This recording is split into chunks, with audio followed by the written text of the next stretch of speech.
Ang una nating gagawin para ma-set up ng tama yung system natin is yung i-set natin yung date sa computer natin na magiging magiging ang magiging format niya is month, day, and year.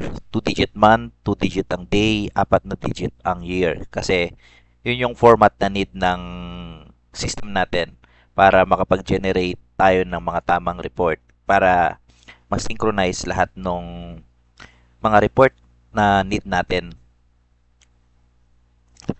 So, una natin gagawin, click natin yung Windows, search natin Control Panel,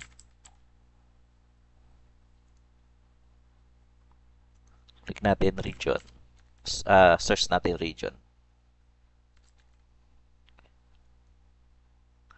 Now, as you can see, yung date dito is day uh, tatlong letter na month tapos 2 digit na year.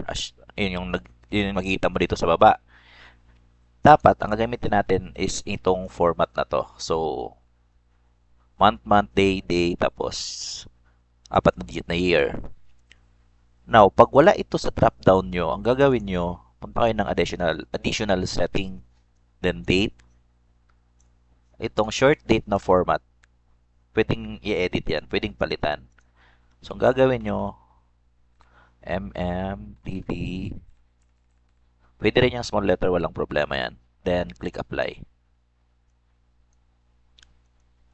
Apply, okay. Close. Now, makikita nyo na sa baba nyo ngayon na iba na yung format ng date natin sa computer.